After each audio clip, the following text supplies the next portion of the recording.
Hola, buenas, ¿qué tal? Aquí Francisco. Bueno, bien, quería hablar sobre la unión entre Portugal y España, ¿vale? Básicamente, a resumirlo aquí un poco, todas las cosas maravillosas que le veo, ¿vale? Es decir, he hecho unos cuantos vídeos un poco largos y entonces pues voy a ver si... Bueno, realmente era un vídeo, pero lo he troceado luego. Entonces voy a hacer un vídeo ahora un poco más corto sobre la... No me lo he visto, lo ideal sería que lo viese, lo resumiese, lo anotase en un papel, pero bueno, tampoco tengo tiempo para hacer todo esto y creo que es mejor si simplemente hablo mi mente directamente, las ideas como se me van viniendo. Y bien, pues entonces por resumirlo un poco, es decir, España, el español, el idioma, bueno, ¿por dónde empezar? ¿Por dónde empezar? Empiezo por el idioma, por ejemplo.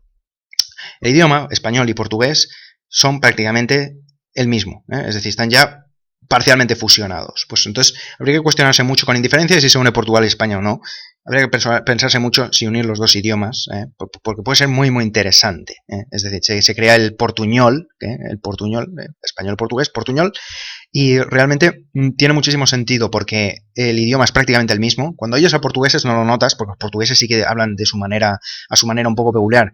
Pero cuando oyes a los brasileiros, es decir, se entiende todo perfectamente. Entonces, el idioma prácticamente está fusionado ya. Sería simplemente acabar de completar esa fusión, que se pongan de acuerdo las autoridades lingüísticas pertinentes y que esbocen un plan de cómo rediseñar un poco el portuñol para que sea, por lo menos oficialmente exista ya el idioma y luego ya esperemos que la gente, hopefully, que esperemos que la gente se apunte y esperemos que la gente se una al proyecto, ¿no? Luego la gente, porque claro.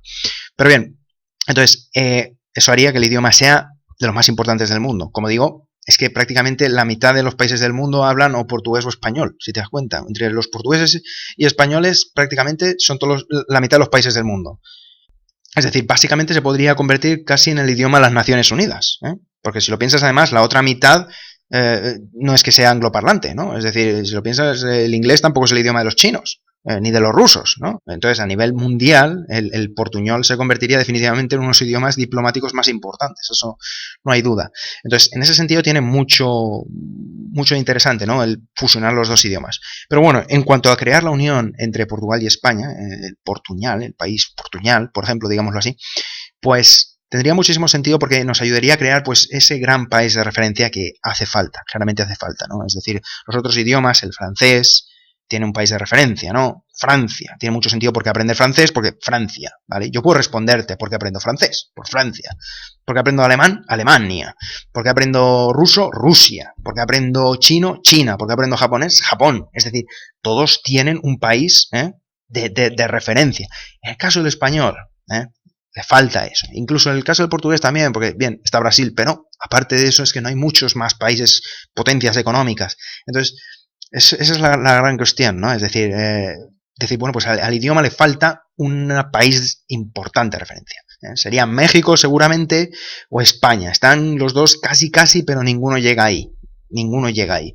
Lo único quizás deberíamos de considerar la comunidad hispanoparlante de Estados Unidos. Esta sí que podríamos decir, bueno, pues tiene sentido aprender español por la comunidad hispanoparlante de Estados Unidos. Pues porque sí, porque creo que son en cuanto a población aproximadamente 40 millones de habitantes, con el tema de la natalidad, pronto serán más que en España, y se hacen incluso, hay pronósticos que dicen que va a ser el país hispanoparlante más grande del mundo, la comunidad hispanoparlante de Estados Unidos, es decir, será más grande que México, incluso, más de 120 millones de habitantes, eso para el 2060 creo que es el pronóstico.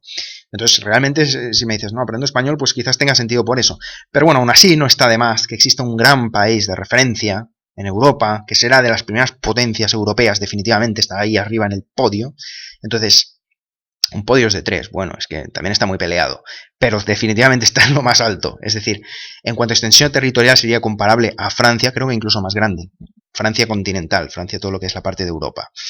Entonces, pues Francia se considera que todas sus partes de territorios, vale, también incluye otros territorios, pero bueno, Francia lo que es la parte europea, España, Portuñal, sería más grande que Francia en cuanto a extensión territorial. Y Francia es de los más grandes de Europa, si lo piensas. En cuanto a población también es un buen chute para arriba. Y en cuanto a Producto Interior Bruto también, un gran aumento que además genera esas sinergias, y esas sinergias va a generar eficiencias que permitirán incluso que aumente más el Producto Interior Bruto que la suma de los dos países.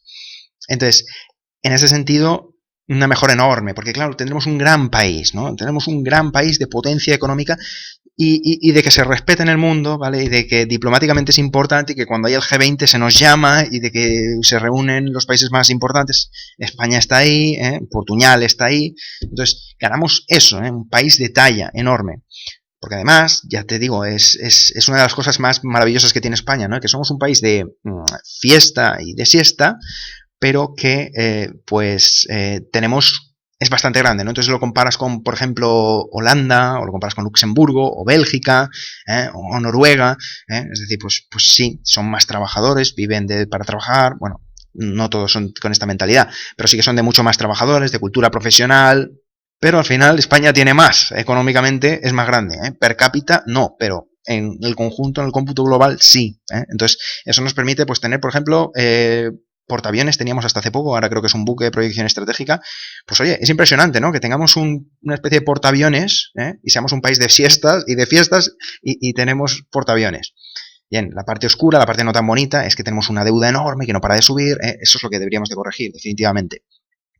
Pero bueno, lo que quiero decir es que creando un país más grande, pues tenemos un país que es más emocionante, más guay, más, ¿sabes? Que sí, que a los niños les emocione, ¿no? Oye, pues un país más emocionante, más guay, que tendrá más cosas y más...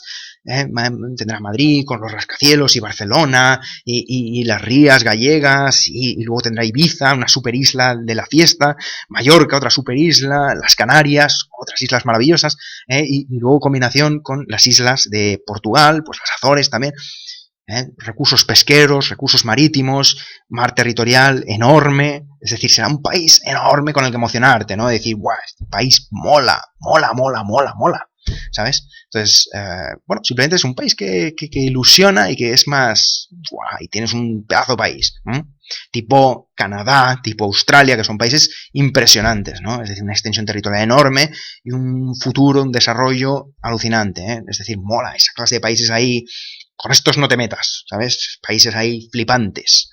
Bueno, pues simplemente eso, ¿no? La reflexión, ¿vale? Yo creo que ya el vídeo lo he hecho bastante, se está alargando bastante, era un resumen.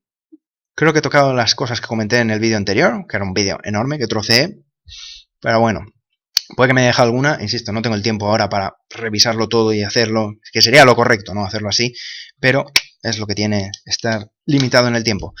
Bien, pues nada, simplemente he hecho aquí las reflexiones, ¿vale? Pues como siempre, si te ha gustado el vídeo, te animo a que le des un buen me gusta. Si no te ha gustado, te animo a que no pongas un me gusta, por favor. Te animo a que pongas comentarios, me encantaría oír lo que tienes que decir al respecto, lo que quieres decir al respecto. En cualquier caso, tanto si te gusta el vídeo como si no, muchísimas gracias por haberlo visto, muchísimas gracias por haber estado ahí y espero verte en el próximo. ¡Adiós!